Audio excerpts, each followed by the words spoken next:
Welcome to the New Masculine Podcast.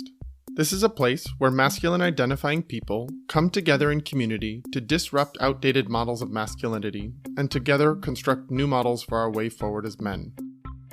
As a special note, while this conversation is between men, this podcast values all beings and seeks to create positive impacts for all. I'm your host, Travis Stock. I am a master life coach, an equus coach, which means I often partner with horses when supporting clients, and I'm a teacher. In my coaching work, I am passionate about the balance of masculine and feminine energies in each of us, regardless of gender. I seek to help others nurture a relationship with both types of energy, which often leads to a greater sense of wholeness. And yet what I found in my work with men is that many of us have been taught messages about what it means to be a man by first teaching us to avoid anything that is associated with the feminine. That avoidance leads to few experiences of intimacy, emotions outside of anger, vulnerability, or even a sense of belonging. Striving to comply with these models of masculinity has many of us feeling isolated, ashamed, unworthy, afraid, angry, and depressed. That's why I started this podcast, to bring men together who are ready for something new, something more whole. Some of my favorite conversations around masculinity happen in connection with other gay or queer men. Due to childhoods that can be marked with coping, hiding, fear of rejection, and faking it, gay men have spent a lifetime studying and analyzing masculinity purely as a safety strategy when navigating the world.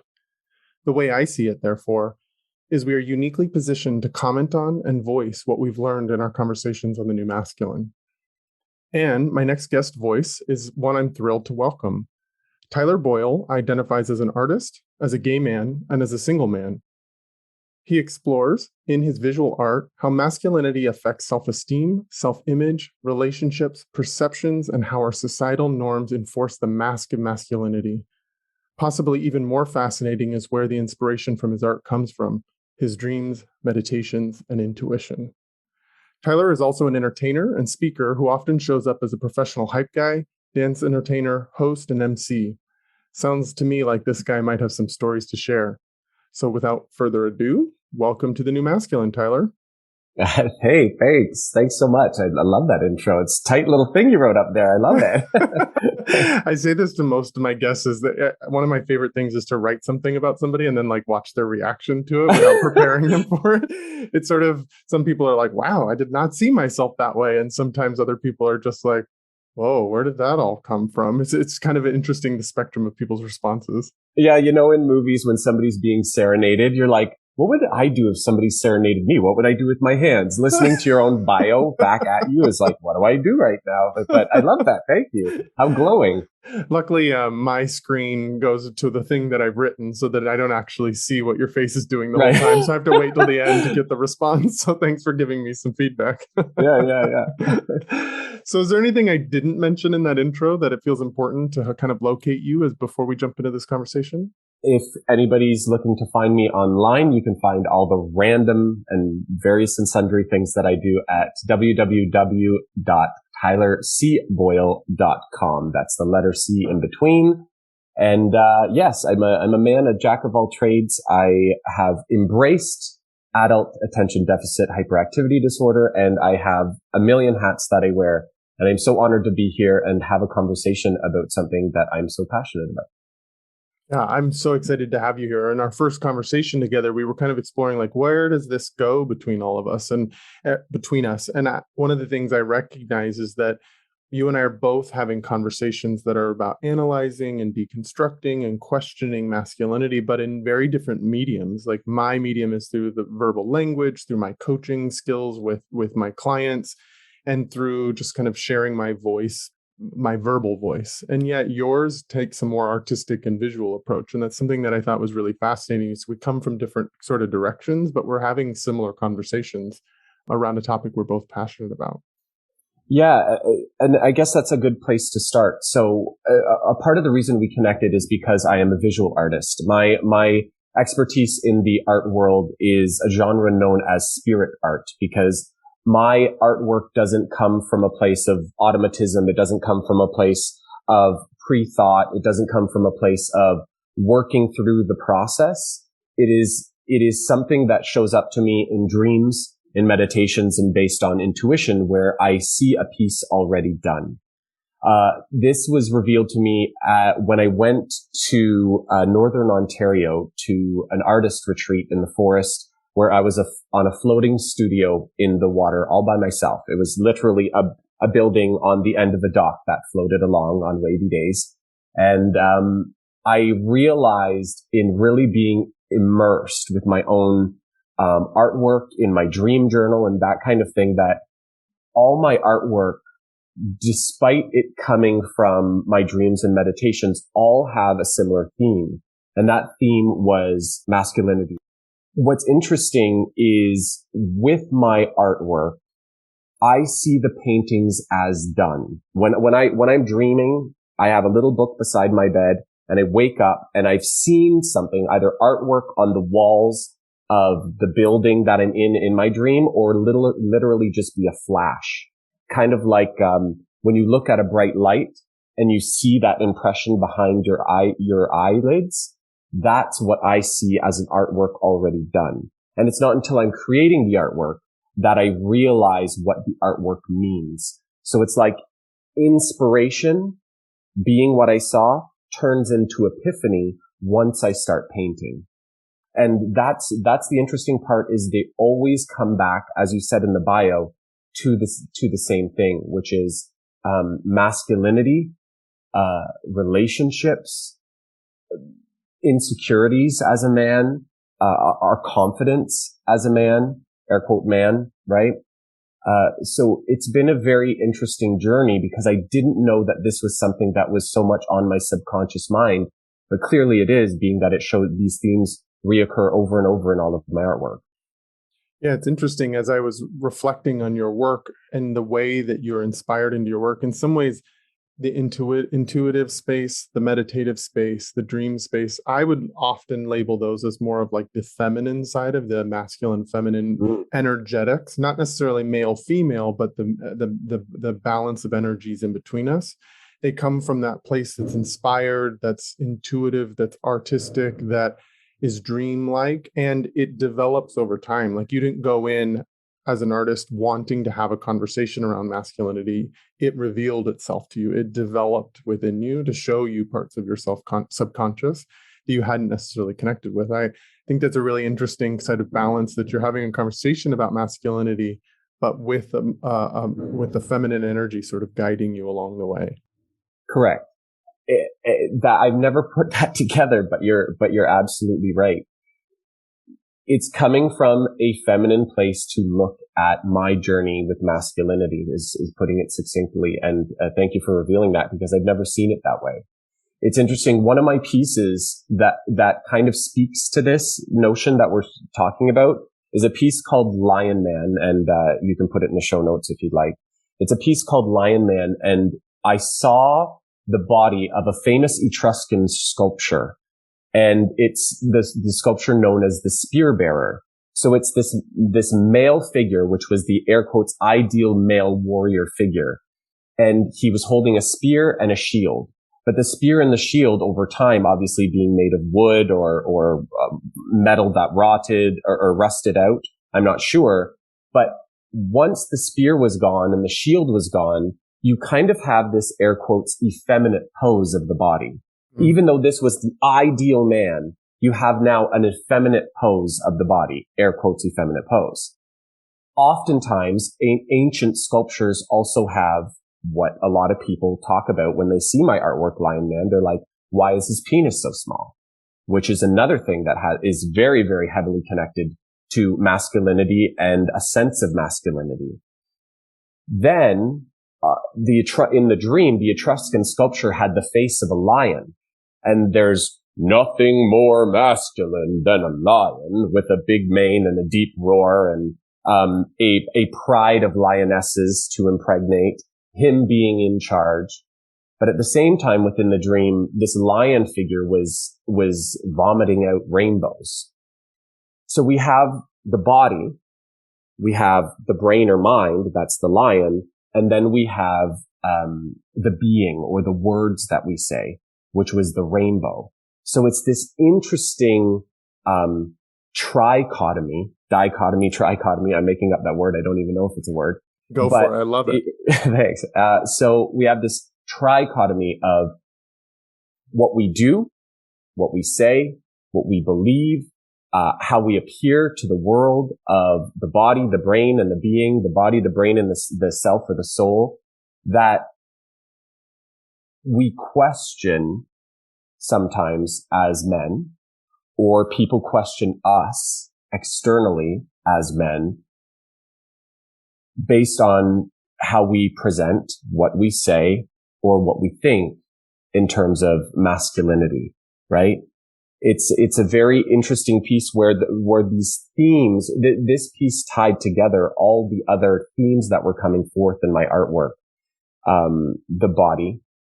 How does our body present masculinity? The mind. How does our mind present masculinity? And what is it that we say that presents our masculinity?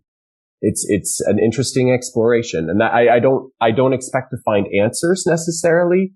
It's more of a pondering, an exploration. Yeah. It's interesting how, as you're describing this sort of masculine figure in this pose that typically had a shield and a spear or a sword in some way, as those tools dissolve away, how sort of fragile the mask of masculinity becomes, because his pose does become a bit more effeminate. There is that sort of like cocked hip, a little bit of a limp. It looks like a limp wrist now that he's not holding a shield, and so it's interesting how often we are dressing in certain ways, carrying certain tools that are seen and represented and create connotations of one thing, but the shift in just slightly away from those external reference points, and something can look completely the opposite very quickly and can look more effeminate than masculine. That's right. I want to expand on this idea. I want to read you a couple lines from my artist statement found on my website, because I think that there's something to unpack here as well. Being that we're talking about the Lion Man art piece and its connection to the spear bearer, this is very relevant. I have always been hyper aware of masculinity, both my own and that of others. Manliness, air quotes, has been a matter of critique within myself and from outside of myself. At one time, I used masculinity as a tool for self-preservation, a mask, a shield, and a sword. Now, unpacking that, I had a lot of fun with. What comes to your mind when you think of how somebody might use masculinity as a mask? What comes to mind is sort of growing up as a gay boy, finding out where I was different, where I didn't fit into the social norm about being a traditional man in the heterosexual way. And I started trying to put on versions of things that I noticed and witnessed other men doing, so that I could hide within that, so that I could mask up and stay safe. It was a safety strategy and protective strategy, but it also basically became a performance of myself while leaving parts of my authentic self behind, so that the mask became so easy to put on and so almost inextricable from myself, how to pull that away. And it's taken years of practice continuing to find what is the mask and what is me. Nailed it. You guys, nobody can see me right now, but as he was speaking, I was nodding emphatically. You know that story too, huh? I know that story all too well. Masculinity makes me, the term mask, when referring to masculinity, M-A-S-K, the type of mask that we wear. When I hear that, I think of the exact same thing about my experience. The way that I used masculinity as a mask was to hide who I truly was. My name is Tyler, and it ends with an R. And even with an R, something as small as the letter R, I would make sure that when I was a teenager, I would really pronounce the R so my name sounded harder, right? I wanted to show up more masculinely. I have a friend of mine, his name is Alan, and he's a gay man, been in a partnership for a long time, but even now in his 50s, when he calls a garage or an electrician or a plumber, he doesn't introduce himself as Alan. He always says Al, right? And so even something as simple as a letter can be something that we use to mask who we are in fear of judgment or in fear of hate. That's so interesting. I was just talking to my partner the other day about how I used to be very embarrassed by my initials. My initials are TES, Travis Edward Stock. And for some reason, Tess as my initials sounded very feminine. And I used to be very ashamed of it. And I never wanted to write my initials out.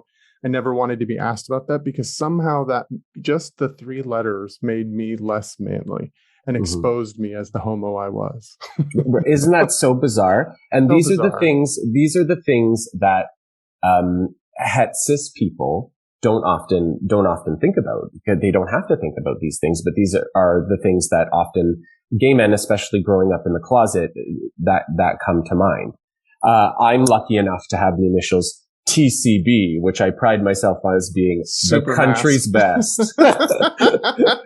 In the States, I believe you guys have something called like TCBY, like the country's best yogurt or something.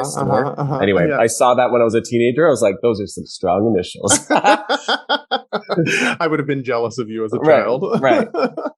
But when I'm thinking back to the way that I used masculinity as a mask in my teenage years, I remember specifically being at my one friend's party, and I was standing by myself, and I looked down at the way I was standing, and I became hyper fixated / self-conscious about the way that I was standing. And so I looked around the party, and I clocked a couple dudes, and I changed the way that I was standing to be exactly like them. We're far enough away at the party that nobody would know that I was copying what they were doing. But even the way that I was standing was a problem. And so I put on the mask of their identity and put on the mask of their masculinity because they were already socially accepted by the group and more alpha male type personalities. I put on that mask to stand like them so that I wouldn't be exposed. I wouldn't feel exposed and I wouldn't risk exposure, which is kind of funny to think back on now, but that is something I had to do. I felt I had to do to blend in and camouflage, because no matter what it is, we wish to be accepted by the tribe. We want to be loved. We want to be accepted. We want to feel appreciated. We don't want to rock the boat, and we don't want to be seen as the other.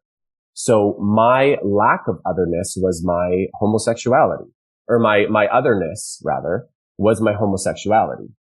And so I wanted to stay within the group. So in my brain, I had to emulate with my body, my brain, and my being, or the things that I say, the men, the teenage alpha males that I saw in my high school, to feel like I could fit in, stay safe, and stay under the radar. Such a perfect example of what I was talking about in the intro, why I love having conversations with our gay and queer people around masculinity, because we have spent our whole lifetime studying and being aware and scanning the room and adopting style, like what we see as masculinity, as a way of staying safe. And so cishet men are not, well, I'm sure there is some of that. I'm sure as boys, we do a nice job of hazing each other anytime we step outside of the man box, or we feminize each other, regardless of our gender or sexuality, any of that. But we have this unique perspective where we've been observing it our whole lifetime from almost a hypervigilant place, from a place of really trying to pick up on the nuances to stay safe. And so that gives us this perspective, once we've done some of our own self-acceptance work and being able to really like land in our own authenticity, to have a conversation about what did we learn in those observations? What did we learn that was harmful? What did we learn that was successful and helpful? What did we learn that is sort of neutral and not necessarily anything worth critiquing? And so I just love that you're giving that example. It's because it's exactly what I was sort of talking about in the beginning, about why these conversations and why our voices as queer people can be really additive to the conversation around masculinity. Yeah, and this isn't, and I know you know this, but it's worth mentioning that this isn't just for a conversation for your LGBTQ audience, not at all. In what ways as you, the straight listeners, the heterosexual listeners, in what ways have you found yourself standing a certain way, or acting a certain way to fit in with the boys? Because it's something we all do. This isn't just unique to our experience, although there is a hypervigilance about it, more so being a gay man, speaking for myself. So in what ways has that shown up for you in your heterosexual culture? One thing that I still do now, I just thought of this now. One thing I still do now to put on a mask and blend in is it is naturally comfortable for me when I go into the grocery store to take the basket and I hook it around the inner crook of my elbow. And I look around at all the other men in the grocery store, and they all carry it down by their hips, and it's smashing into their knees. It's smashing into other people's carts and all that stuff. It is so much easier on my muscles to hold it in the crook of my arm. But depending on how confident I am that day, I will switch it, which is so hilarious. But that made for a funny conversation with at a dinner party with a bunch of my straight friends. I was like, how do you hold your grocery basket? And nobody holds it in the crook of their arm. But isn't that silly? But it doesn't make me less masculine to hold it that way. Uh-huh. There's nowhere in the definition of masculinity that it says, hold your grocery basket like this. But yet I still feel my 6-year-old self activate every now and again and look to fit it. Yeah. Yeah. And it's sort of, as we use that as a reference point back to the piece of art you were sharing about, like, here's how you hold a shield until that shield is gone. And now you have a limp wrist and everybody's going to judge you for being feminine in some way. Yes. And whereas the shield also, depending on what shape the shield was, I have no idea what the original shield shape was, but I wonder if that also would have covered up his penis. Because if that was covering it, now it's exposed. And in today's culture, in all of the work that I do with, when I'm painting classical sculpture, the first thing that people usually comment on is the size of the penis, right?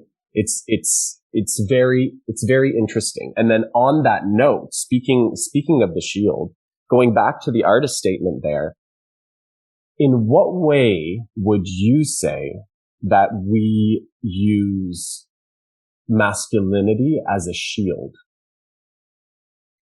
The first thing that comes up for me is I think about so many of my male clients that I work with that really identify within the sort of provider archetype that that men are really sort of encouraged to adopt in our culture.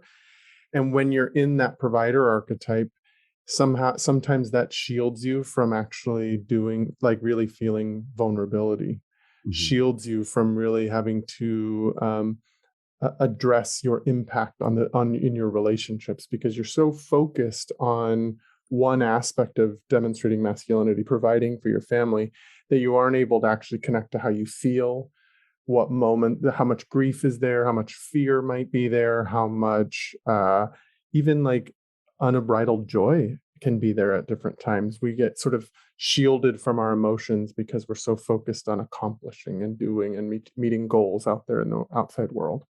Mm-hmm. I agree. Beautifully said. Because a shield really is something to protect yourself from others, and to hide from something, right? If we're going back to this Etruscan naked man, if the shield was as big as I suppose, maybe it did cover his genitals, in which case, that is him being able to protect that vulnerable part of his body, but also not necessarily have it, so forward presenting, right? That's what I think of when I think of how we use masculinity as a shield, is a lot of what you said. It's how we protect ourselves, how we protect ourselves from others, and how we hide. For instance, we've alluded to this before, is shield masculinity is choosing, for instance, your clothes. How do you choose your clothes so that you are not judged and you fit in? How do you walk? For gay men, a lot of the time, or even some straight men, what does your voice sound like? Is it as deep as you want? Right? Also, sexual preferences. is something very, very interesting in having conversation with gay men and straight men. Sexual preferences is sometimes something that men's masculinity will get in the way of exploring because they're afraid to admit that they like that certain thing and what it implies about them, right? I had, this is not a word of a lie. I had one of my friend's husbands have a couple drinks and pull me aside once and said, "Hey, so if I ask my wife to pleasure me with a dildo, does that make me gay?" And it's like, no, of course not. But this is something that he felt shielded from exploring because of the implication that it affects his masculinity, his sense of masculinity. Yeah, what more vulnerable place to a man's masculinity than through the rectum? For most men. Mm-hmm. For most men, even in gay male cultures, we effeminize men that are on the receptive end of anal sex. They're the woman in the relationship. We police each other like they're the femme in the relationship, and yet I'm not sure that is a part of someone's masculinity or not masculinity, or their femininity is how they seek pleasure sexually. Mm-hmm. I don't know. That's an interesting place to explore. But I know even for gay men who participate in anal sex, it's still a really vulnerable topic that can be really shame-inducing around their masculinity. Mm-hmm. And as we mentioned, that it's for straight men who enjoy the feeling of a prostate orgasm as well, that how they can sometimes struggle with that, how they can sometimes feel some shame and recoil from exploring that. And then the hormones kick in again and re-explore it and then get into this shame loop. Mm-hmm. And we all have that in different ways, but it's just interesting that is an example of how that is a shield of masculinity, right? Not talk about it or not explore it because we have to protect ourselves from others and hide. Yeah. Can I ask you about the sword then? How have you seen the sword show up in your life? I know I love in your artist statement how you talk about it being both towards the outside world, but also towards yourself. Like, how is that sword shown up in your relationship to self, but then also in the external world? First of all, a sword is cutting. A sword can be cutting to self, and a sword can be cutting to others, right? So with a sword, I can choose to protect myself, but it is mainly, unlike the shield, it is an offensive weapon rather than a defensive weapon. And so the way that the sword shows up in my life in terms of masculinity, and this is typically the sword representing the toxic masculinity more so, even more than the other two, is one, anger. Anger's a big one, lashing out.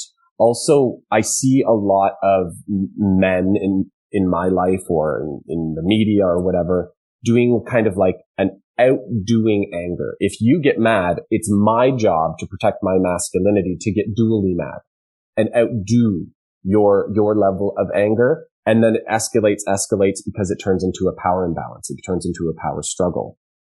The other thing is when we talk about freeze, fight, flight, that kind of thing, this is obviously our fighting response, right? Where we want to yell, get angry, hit something.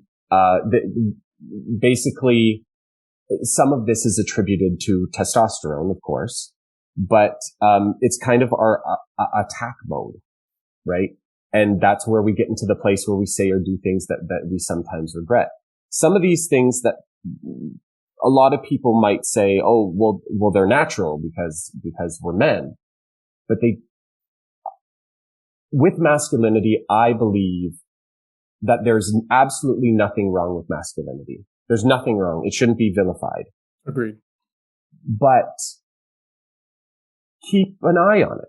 Reflect on it. Notice where it's causing you limitations.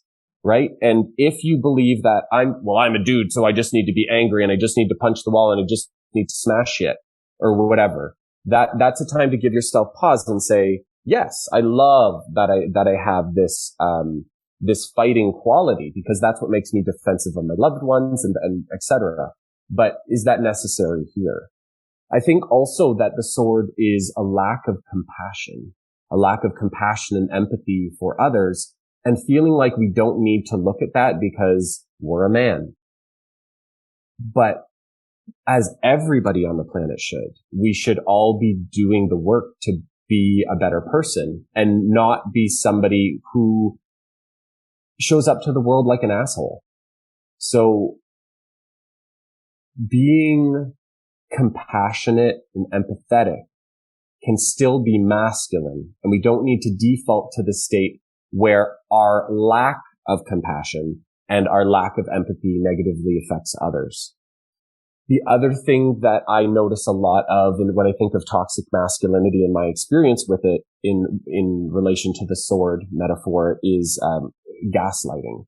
So when we get angry and we get into that power imbalance, shutting down the way that people that we're speaking to think or feel or what they believe, because that couldn't possibly be us. So we gaslight and shut down, and gaslight and stonewall and shut down. And that's another offensive weapon of masculinity. Now, some of us, men or women alike, masculine or feminine energy alike, sometimes we do, because we're feeling attacked, we do these things, and we take some time to reflect, and then we can apologize. But I think the question becomes, do you apologize? Mm-hmm. Do you have the vulnerability to be like, listen, I screwed up. You're right. Like, I don't know much about Capricorns. I'm a Capricorn, and it takes a lot out of me to say you're right, but I'll do it. Might take me 48 hours, but. Well, and to apologize and mean it, not just use it as another tool of the gaslighting. Because you know that it will get you somewhere, and you'll know what outcome you can get out of it. I so appreciate you bringing up that gaslighting as an element of the sword, because I mean, I don't think it's any shock to you that down here in the US, you're in Canada, down here in the US, we've been really focused on, for the last many years, the concept of gaslighting. That's been a conversation that's been brought to the equation based on our political environment that's here. And so we've been having this conversation around gaslighting, and it's a fiery topic about, like, people are making accusations about it, and people are using the strategies. And so to recognize that it is a part of our defensive mechanisms, that it is a part of our sword strategy, our attack strategy for protecting the vulnerable parts of ourselves. I think it's a really important thing to be recognizing that it's a strategy, it's a safety strategy, much like any of our safety strategies might be there. It has some negative consequences and is worth looking at and actually being really critical of when we engage in gaslighting behaviors in our relationships, because gaslighting is a destructive element to our relationships. And so it's worth looking at and being able to be conscious about. But I'm glad that you put it in there as part of the sword, because I don't necessarily know that my mind initially went there with it. That's part of the sword way of attack, the fight response. Yeah, and it's worth mentioning too that, of course, a woman or somebody identifying as a woman can also and does also gaslight. Sure. But in the conversation we're having, is not about gender; it's about masculine and feminine energy. And I would argue that gaslighting is a very masculine energy. Mm-hmm. It's smash, grab, take, power, control, and ego. Yeah. Right. The profane masculine rather than the divine qualities of masculinity. Mm-hmm. Yeah. Right? Because, like, the divine qualities of masculinity are things like our risk-taking, our assertiveness, our discipline, confidence, survival, determination, our boundary setting, right? But this is why we should never vilify masculinity. You should be so happy about your masculinity and what it does for you, whether you're a man or a woman, how you present to the world as assertive and confident and logical and driven, right? But we also need to it serves us, it behooves us to look at our feminine qualities as well and appreciate them, like our compassion, our empathy, our nurturing, our collaboration, acceptance, our creativity, our sensuality, our intimacy, our intuition. Those are some of the qualities of our divine feminine. And so it's not about getting rid of or being shameful of our masculinity. It's how can we find better balance? That's why the symbol of yin and yang is so beautiful, where you have those two teardrop shapes combining together, meaning opposite energies with a little bit of the black and the white and a little bit of white and the black. And it really is a perfect and beautiful little symbol to describe where we should all endeavor to be, whether we're male or female, with our masculine and feminine energies. I'm over here laughing inside, thinking about during our first conversation where you weren't even sure you had anything to offer this conversation. You clearly have such a clear perspective on all of this and have thought all of this through. It's fantastic. Yeah, well, good. I'm so glad. That was my imposter syndrome, I think. Yeah, I gotcha. We've all got some of that. I'm wondering if we can take this sort of in my normal, traditional flow is to go from the personal into your ideas and your thoughts around the concept of masculinity. We've kind of been going in the opposite direction, hearing about your art, hearing about your perspective taking, hearing about the part of you that's done some work around this and done some thought and analysis of what comes up from your subconscious. I'd love to know if you'd be open to going a little bit more personal, getting into a little bit more of the actual stories that created you and that influenced this perspective that you have and this art that you share with the world. So you up for that now? Yeah, absolutely. So I was born and raised in a very small town in rural Ontario, Canada. It was a town of 2 stoplights. Now I live in a town of 1 stoplight and there's 600 people here. I have seen a lot of toxic masculinity in my life and had a lot of shame with how masculine I felt I was showing up to the world. When I was in high school and university, I was in the closet. I actually didn't come out until 32. I'm now 39. So I'm still kind of a babe in the woods, so to speak. Some people, when they come out at such an age, they will say, I came out late in life. I don't feel like I came out late in life. I feel like I came out at the right time because I was so ready to do the work. And in exploring myself as a gay man, I was also exploring my relationship with masculinity and seeing which masks, shields, or swords I was wearing to protect myself and let those go. Now, that's because I'm interested in doing the work. And my experience in gay culture is that toxic masculinity is alive, thriving, and well. For sure. And a lot of people have not done the work because as gay men, there's a lot of trauma.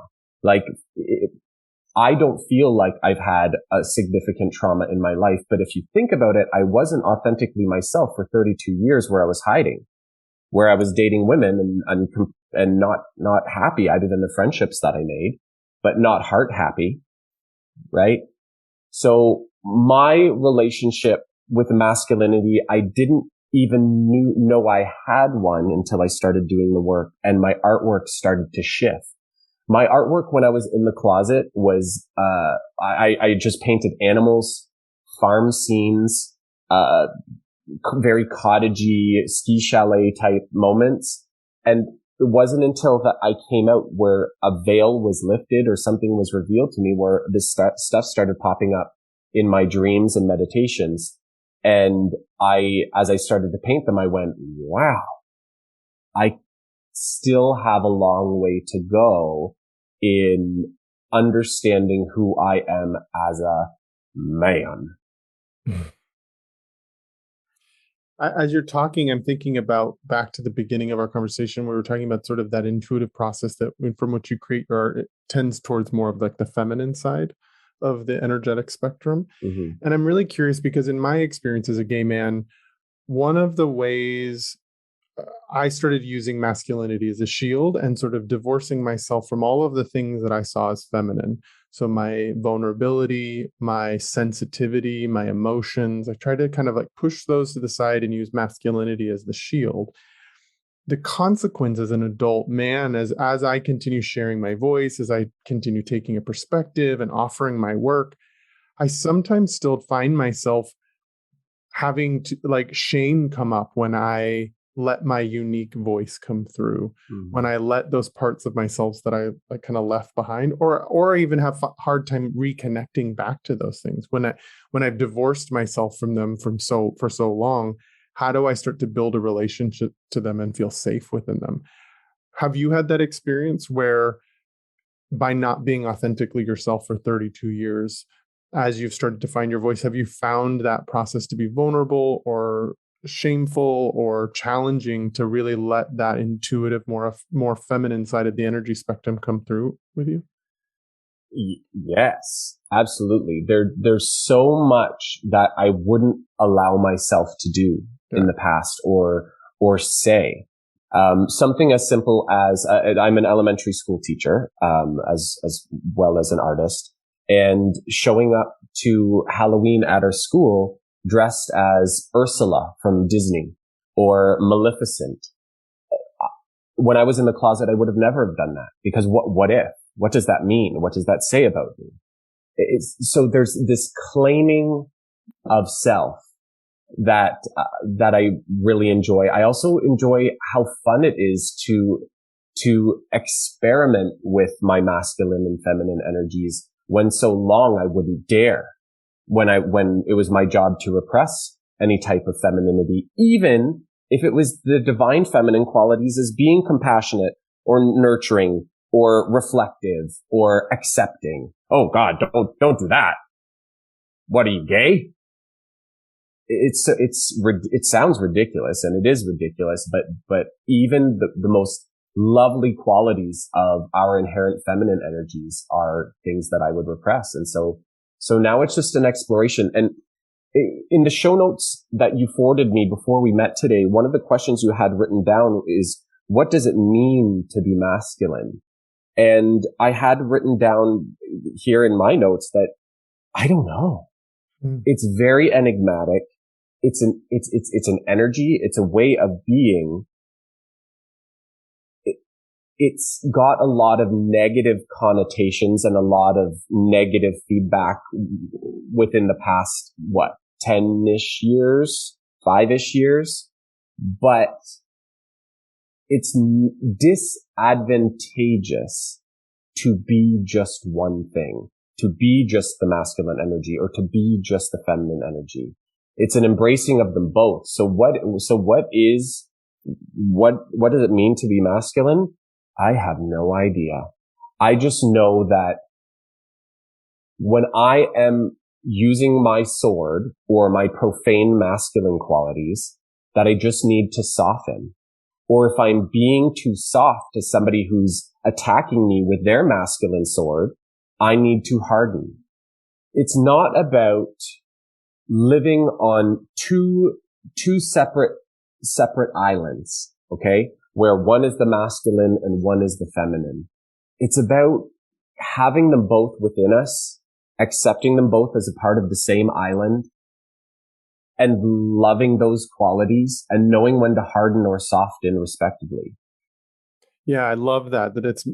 I love that model gives us sort of the flexibility to meet the moment and what the moment is asking from us. As you said, sometimes we do need to harden, sometimes we need to soften, and having the flexibility to play at all ends of the spectrum rather than always harden more to the point where then something becomes brittle and shatters and breaks. I think we're noticing a lot of it in our, at least, I think it's a global pandemic sort of mental health crisis for men, for suicide rates are skyrocketing because there's a level of fragility and brittleness to the ways that we've continued to harden and that our culture has told us to harden, and leaning so far into that one island and not having the softness, not having the connection, not having the vulnerability, the parts of the wholeness that is available to all of us. And so I love the way that the model that you're talking about gives us that flexibility to move on all ends of the spectrum, to really co-create with reality rather than trying to constantly white knuckle and force reality to be the thing that we want it to be. Mm-hmm. Yeah, it always comes down to being balanced, doing the work so that you are a balanced person, right? Not too much of this and not too much of that, but knowing which energy to pull from in the right situations, just as you put. And where in your life as an individual are you finding yourself like successfully finding or really being in that balanced space? And where are places in your life where you're still trying to bring more balance into them? Ooh. Where am I balanced and where am I unbalanced? Okay. I am unbalanced sometimes in this small town of mine. It is a small town, as I mentioned. It's conservative. Our government here is literally called the conservative government. Our local government, that is. And there are times where I am in public and I am careful. As a school teacher, there are certain, dads that come in to, they're upset about something, to interview me, or even just their general air. And I find myself tapping into my more masculine side, and I'm not doing it from a place of power. I'm doing it because I'm triggered. Mm-hmm. That is where I am very unbalanced. If I went to we have a tradition. I don't know what to call it here. Do you know what a buck and doe is? I do not. Tell me. Okay. So a buck and doe is before somebody gets married. I think there's another name for it, but we call it buck and doe. Oh, it's like a bachelor and bachelorette party. No. Oh. So before you get married to your partner, in order to help raise funds for the wedding, you'll throw a huge dance at a local hall or arena or what have you. And then everybody comes and they drink all night and they play games and they play 50-50 and whatever. And that money goes to the wedding couple. So buck and does is a big part of our culture. And if I go to certain buck and does, I will probably, because it's not a dressed up affair by any means, it's very like honky tonk, I will put on a ball cap. Whereas if I'm going downtown Toronto to go out somewhere, I will not have a ball cap on. And so that's another example of where I am unbalanced because I feel the need to blend in. And if I showed up in a colored shirt, nobody would probably care. But for whatever reason, I am unbalanced in my approach, if I'm being honest and vulnerable.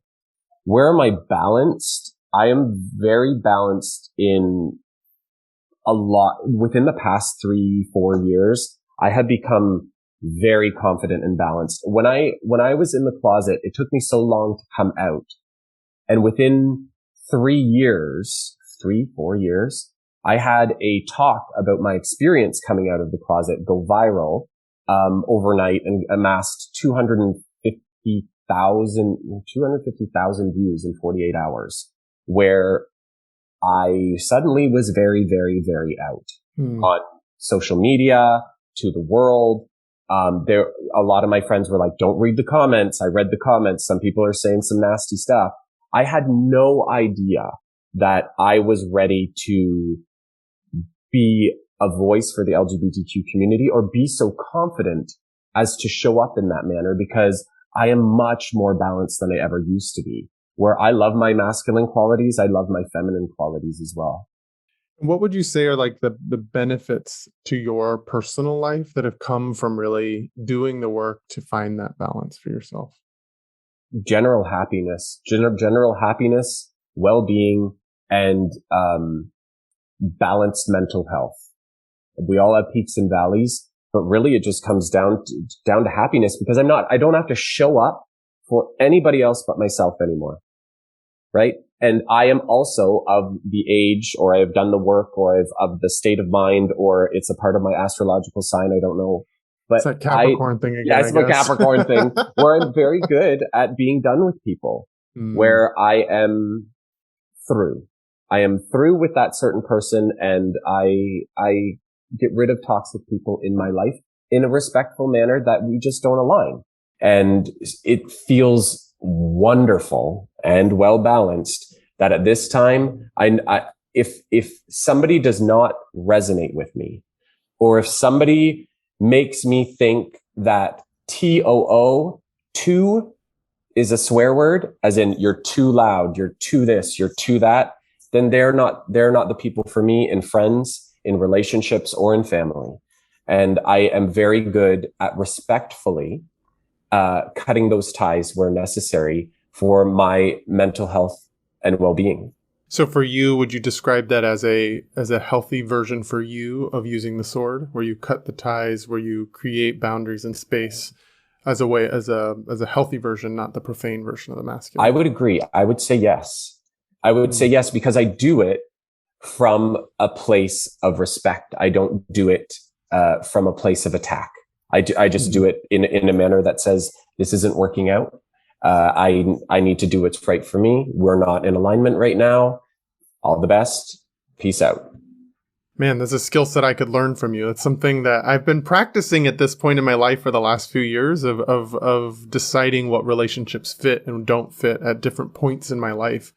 And yet the struggle is real for me. As you jokingly talked about your Capricorn, which you don't really know much about. I'm a Cancer rising, which is like the eternal caretaker. Yeah. And so like I always am like focused on the health of the relationship, and will put up with a lot before I'm willing to get to that place that you go to, where you create space and distance and use the sword in a healthy way to cut the tie. Mm-hmm. It's definitely something that I continue to explore and to play with, that somehow one of the ways that I stayed safe in the world and learned to cope in the world was to tend to the external relationships more than I could tend to myself, to be in more of those codependent kind of loops with people.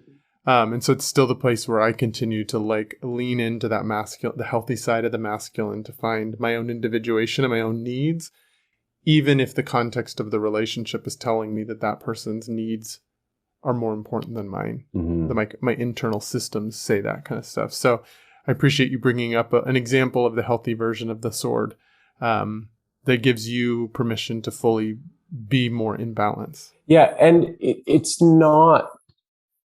We shouldn't ever, and you're not implying this by any means, I don't think, but we should never feel shameful about how caring we are and how much, because that's the feminine energy, right? If you care a lot for people and you find that you have a lot of people in your life that take a lot from you and you air quotes tolerate it, bless you. Bless you for doing that until it stings too much, until it drains too much, until it hurts too much, until it takes up too much mental real estate. My worry for people, if I have a friend who's really struggling and I love and adore them, but my worry for them exhausts me and keeps me up at night, bless me for caring so much, but I need to create some space. In our friendships, there's the people we love, the people that lift us or we lift them, and the people we need to limit, and the people we need to leave.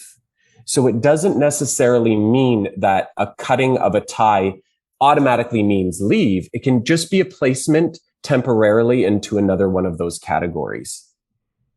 Yeah, I appreciate you clarifying that, because I don't hold shame around my sort of care for other people. But I think it's a worthwhile acknowledging that while some and many men get out of balance towards the profane masculine rather than the healthy version of the masculine, there's other men, such as myself, who go out of balance in the profane feminine. Mm-hmm. That out of balance can exist on either side of the spectrum, and to sort of acknowledge that all different kinds of men are there, and so that our care can get the best of us, where we lose track of our own sense of self and are too involved in the needs and wants of other people. And it, as you say, it can get exhausting.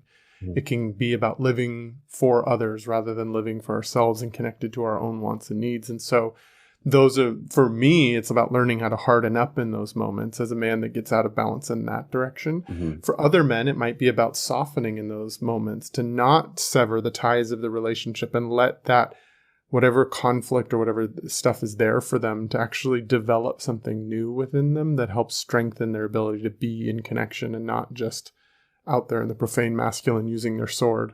Mm-hmm. That's right. So one of the things that I speak to either on podcasts or in the talks that I do, one of my passions and hyperfixations is dating dating psychology, evolutionary psychology, this kind of thing. And I've always said when I'm being interviewed or when I'm giving advice to people that a lot of people talk about, I'm a man, so I'm a woman, so. But what you've just implied about yourself, which I can relate to, is that you kind of have, let's call it a feminine wired brain. And I would agree that I am the same. So evolutionary psychology has shown us, and dating and relationship psychology has shown us that men typically are looking for youth and beauty in what they desire from a partner. And women, or female wired brain, is usually looking for provide and protect.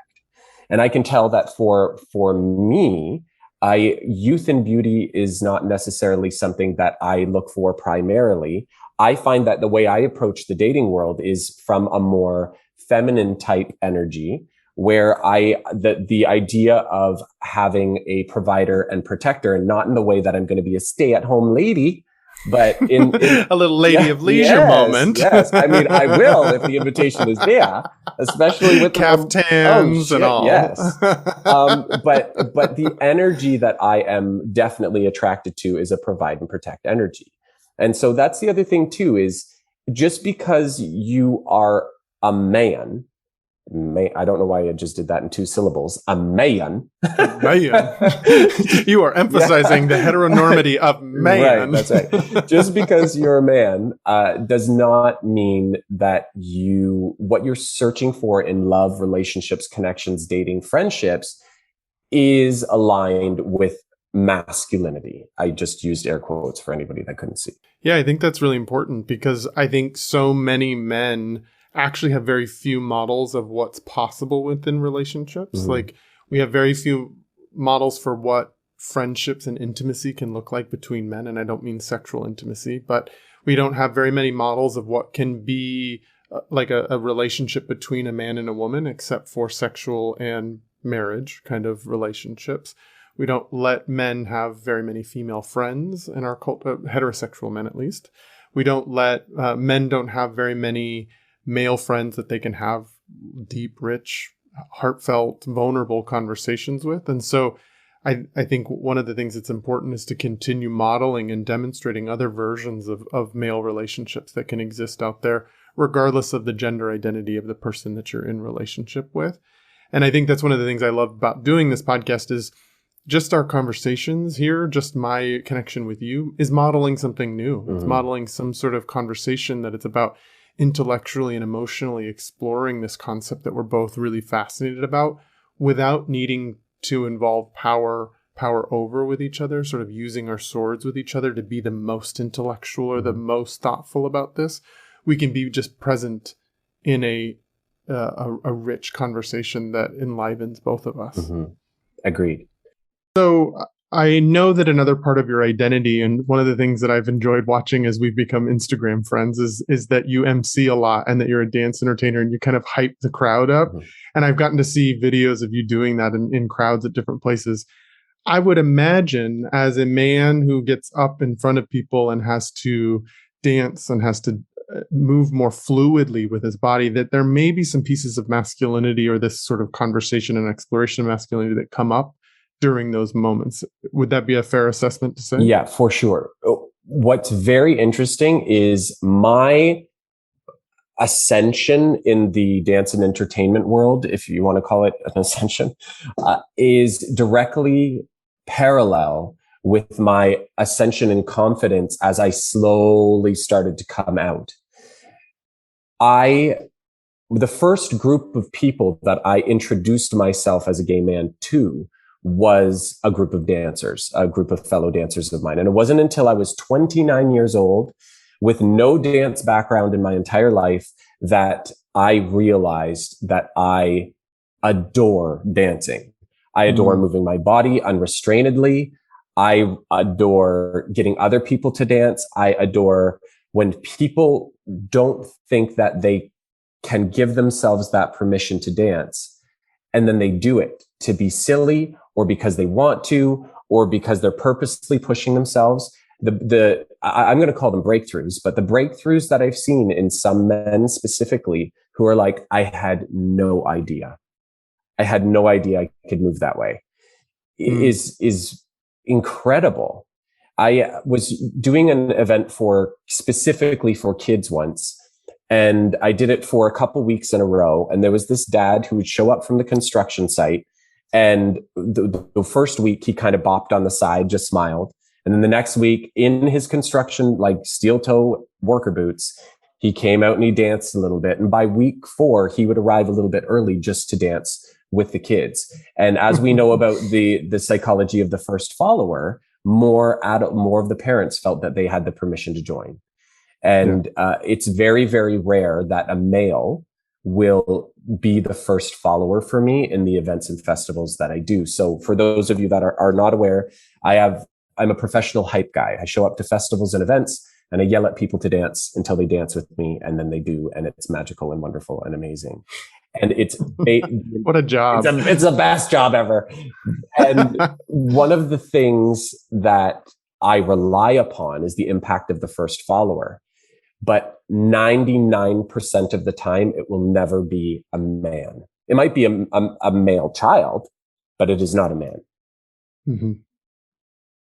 Yeah, it's interesting how our socialization cuts us off from any form of like movement of the body, free expression of the body. And I love that you have this sight and awareness that what an important access tool the body is, just as an exploration of where our own edges are, where our own breakthroughs can happen, where we have hardened too far and not allowed ourselves to be in balance. I find that in my work that I do when I'm asking people, I do a version of coaching that involves horses. And so I ask people to be in their body in a relationship with a being that doesn't speak the same language as they do. And you get to watch and have conversations about what the body does as it tries to be in that.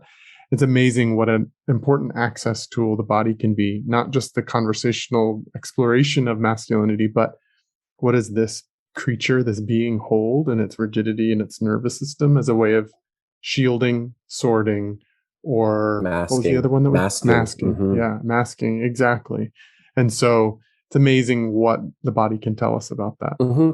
And this is the amazing thing. You put on music in front of a baby, what does the baby do? The baby dances, whether it's male or female, it dances and usually finds the rhythm as well, which is bananas. But somewhere, so we have to ask the question, how does that go away? How does that go away for men?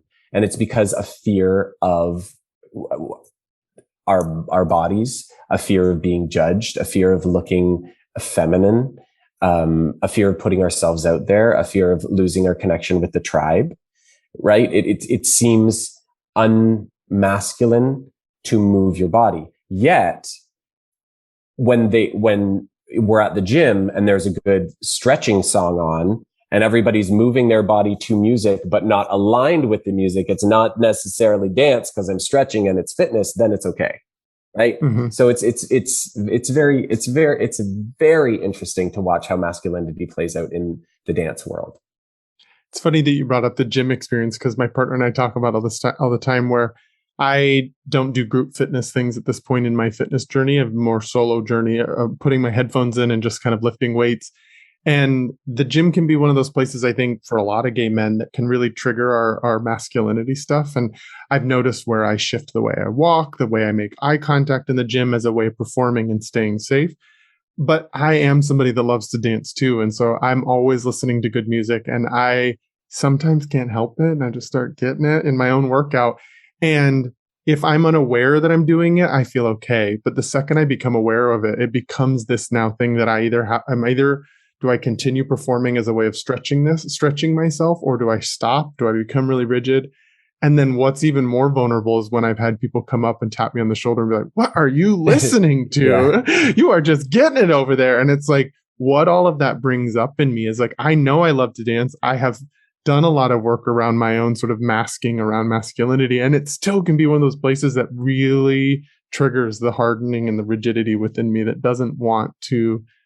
wants to control how people see me. That's interesting, because I have the opposite. For me, the gym is the opposite, where I will show up at the gym and I will tap into that testosterone and masculinity. And I love the sense of competition I feel in a group class. So I always worked out on my own, but I'd like text somebody in between, choose the perfect workout song, sit with my finger up my nose for a half an hour going, oh, I haven't even done anything yet or whatever. But the sense of competition being in a group class is a masculine quality to outdo, outshine, Totally. right? And I tap into that, and I love group classes for that. Especially, I'll purposely put myself beside a young, hard-bellied young buck and push myself. And out of the corner of my eye, he doesn't know that he's my competition, but I tap into that to be able to push myself more. Because if I'm by myself, I will just be doing what you're doing, and I'm probably bopping, dancing, texting, or finding the perfect song rather than working out. And then in there for 2.5 hours rather than 45 minutes. Yeah, totally. Yeah. My partner's the opposite of me as well. He's a CrossFit instructor. And so he needs that competition to fuel him. I'm pretty self-motivated when it comes to that. And you're right. I do quote unquote waste a little bit of time get my groove on while I'm supposed to be exercising. But who says that's not exercise also? Amen. Well, I've had such a nice time talking with you and exploring kind of the way in which your mind reflects on this thing that we're kind of fascinated on, which is masculinity. I love knowing that your art gave you a window into something about your subconscious and what you were processing that you weren't even aware of before. And I think that's an invitation that I'd like to offer other men as well is, what is your subconscious trying to communicate to you? What are you working on that you're not necessarily quite conscious of yet?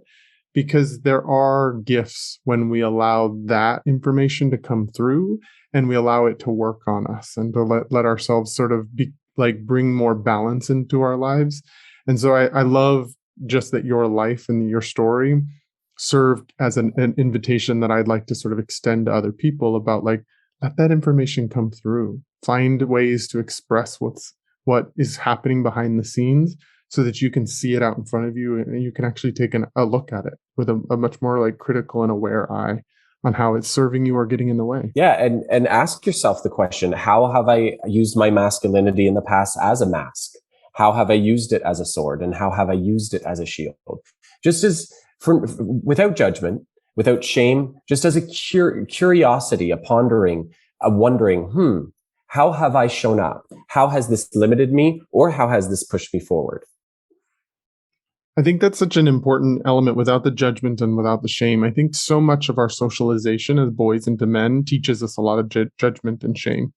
And so to be able to reflect on ourselves and to ask ourselves questions without shaming ourselves, without judging ourselves, without judging others, like that's part of that shame and judgment is part of that power system that we've talked about that fuels that need to have power over and to escalate. And so I think that's a really powerful, important piece to really like cue into is like how to be in reflection with self and ask those questions, but with removing those judgment and shame pieces along the way. Yeah, because they've informed who you are. And if you're ready to reflect on them now, then you're probably ready to work on them, work past them, and be a better person. You know, we will be doing air quotes, the work until the day we die. And nobody's perfect, but it's just interesting to learn more about yourself in this manner. I love it. So you had mentioned in the very beginning of the episode, but I'd love to give you another opportunity. If people wanted to find out more about you and the work that you're doing, how do they find you in the world? You can find me at www.tylercboyle.com, and all my socials and everything I do is listed there. Okay. I'll make sure that's in the show notes so people can easily click into that and even include maybe even some of the artwork that we were discussing today so that people can get that visual representation. They can see the feminine posture that we were kind of talking about in this masculine sculpture. So thank you so much for taking time to be with me today and for sharing your perspective on what you've been working around this masculinity thing. My pleasure. Thanks for the invite. If you want to get in connection with me, please go to my website at travisstock.com. That's travisstock.com. You can also find me on Instagram at Travers03. And if you are enjoying The New Masculine and you want to become a supporter of the mission of The New Masculine, I'm also on Patreon, so you can become a contributor at patreon.com/The New Masculine. Thank you so much again, Tyler Boyle, for joining me, for adding your voice, for bringing your energy, your art to the New Masculine. And until our next episode.